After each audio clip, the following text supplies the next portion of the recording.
music is a mixture of blues and punk, post-punk kind of thing. I don't think there was a direct effort into finding a sound. I think it just kind of happened. I think it's reasonably minimalist still in terms of what it is. We try to keep things organic. We don't use synthetic sounds or anything like that, so it tends to be guitars, bass, drums, and maybe some Rhodes pianos and Hammond. So that tends to be the sound that we get, and I don't think there's a master plan behind it. That's what it is now, but it doesn't mean that it's what it's always going to be either.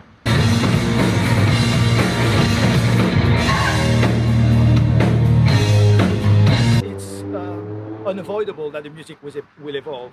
We can't just be making the same thing over and over and over again. And the influences of my influences, Robbie's influences, yeah, they're quite similar, but at the same time, you know, we have all, you know, different kind of favorite bands and stuff, and I don't know how much that really matters. I think it's going to be more a matter of how when we just jam together and play together, how it feels, the ideas that come through.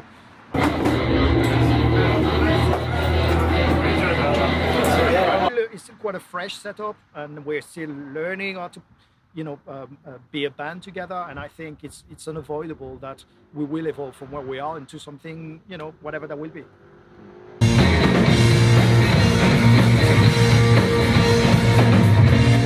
There's an album that's ready to go already. I mean, it's unfortunately it was finished before these guys joined.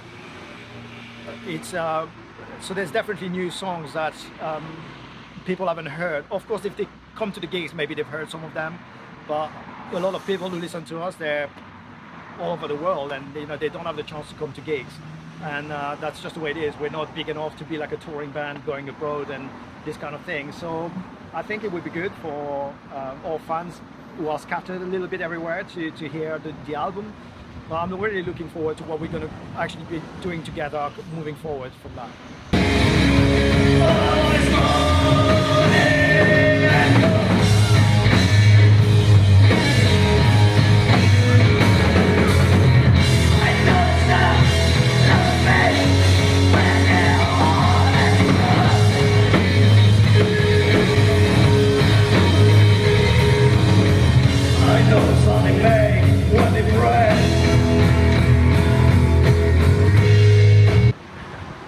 The cheesiest, never give up. Be prepared to be poor. Oh yeah. Be prepared to be poor. Super poor. No, well, I don't know about like advice. I think people going to being in a band or going to making music just because it's in them, just because it's, you know, just the same as a painter just starts painting because it's in them.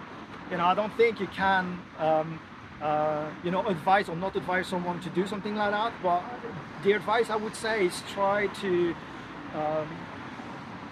maybe stick to your guns, do the music that you want to do.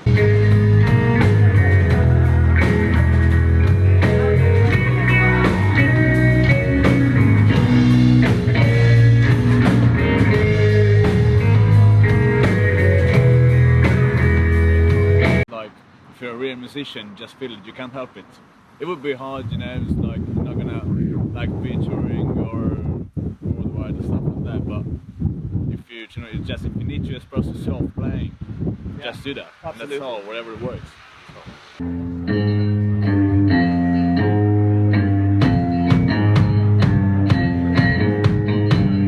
Come into my room, we can fall apart.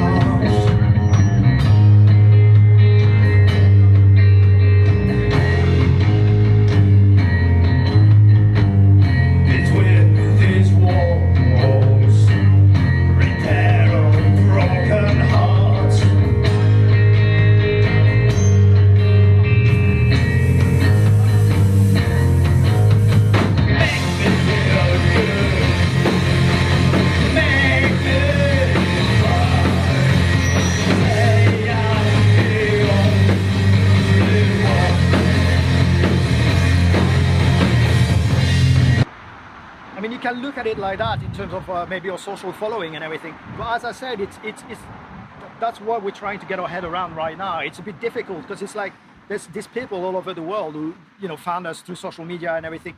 And I think our videos have helped massively in that. You know, on YouTube, we gather quite a good following on YouTube.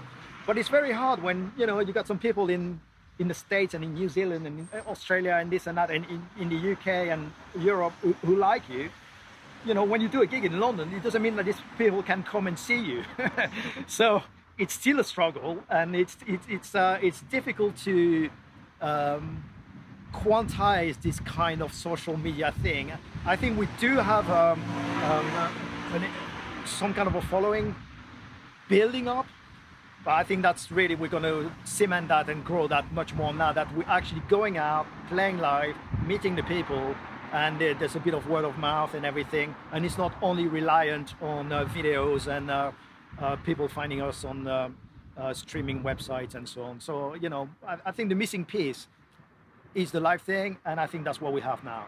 So hopefully we're going to build that better now. Darkest day, it will hold you tight.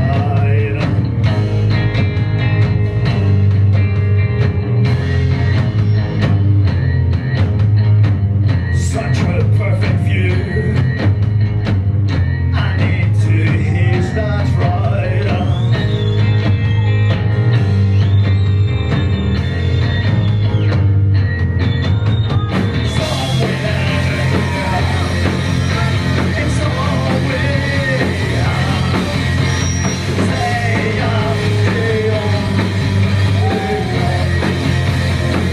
London-wise, you know, there's you can walk around and you can get pretty much any style you want in, like, going to Camden or whatever. You know, there's that sort of thing.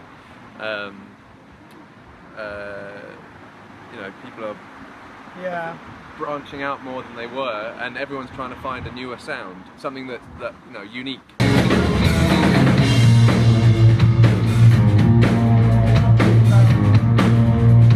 I think it's a bit tricky in London because first of all we have the issue of venues closing down, and that is a real issue.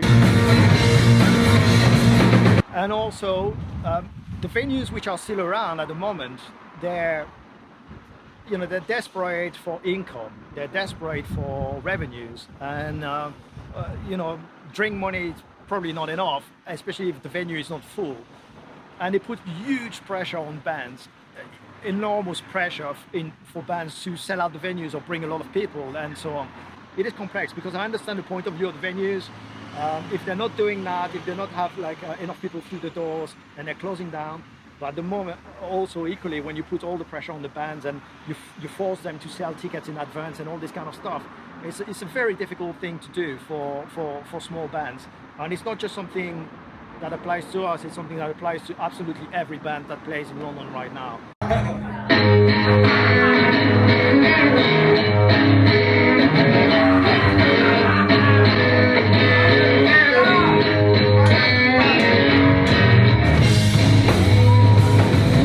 All we want is to play to a good audience. And I think when you play the free gigs where people can just freely walk into the back room and see the bands, they're probably still the best gigs to play in London. I think it's the best strategy right now is to look for these gigs and work with, you know, promoters who kind of do this kind of gigs where they get money off the bar rather than getting money off the bands. But that's the situation, that's what it is, until you step up to the next level where you can actually support bands on major events and that kind of stuff, which, you know, is something we hope to do soon. And it's sort of a struggle in the next minute. So it's like, see this jungle, gotta be a beast. That's it, that's the jungle. And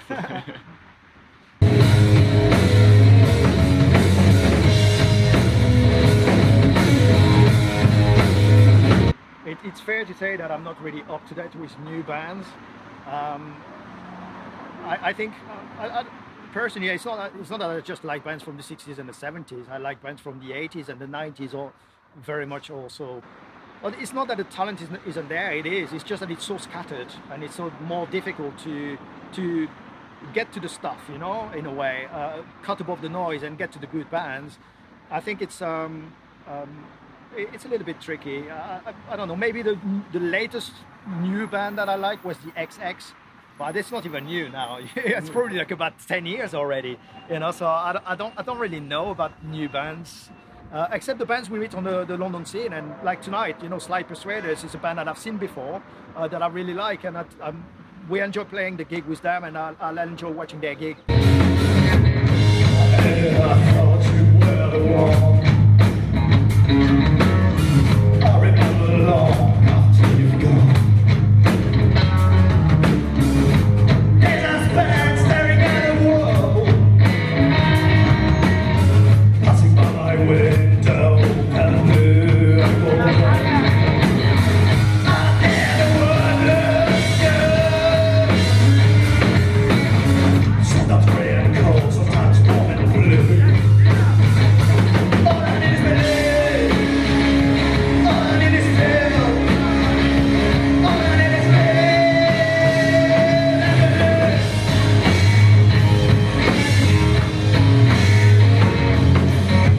Yeah. Well, I think the same as every other band. You know, I think every other band wants to make sure they find their audience, that they grow their audience, that they can develop their own music, doing their own thing, and that they become more successful. We're no different than any other band in that thing. I mean, it depends how you measure success. Of course, we're not a pop band, so we don't measure success in the same way that well, a pop band would. But definitely growing audience, going to play bigger and better gigs, and you know, get on the festivals and all this kind of stuff. I mean, I think that's kind of like the process, if you like, just that process. We write new songs, you know, just evolve and get better and bigger, and yeah. In the road with a 9 to 5, as if financial troubles could be left behind. Said what I call traveling love, just another girl hitching for a certain start. I never would look good. I'll take my chances and hit the road too. All I need is dream. I don't really like identify ourselves as a really live band, so we're just gonna feel this, you know, the live vibes and stuff like that. So basically, I just hoping, you know, like we're gonna be like get along and like play more and more and more. Well, the ability to be going to these different places and actually playing for the, you know, going around maybe Europe or something and actually playing for people that can't come to England. It's definitely a hope and a project and everything. It's always the same thing, making it financially viable and logistics and everything. It's not a quick snap of the finger thing, but it's things we've got to aim for sure. Yeah.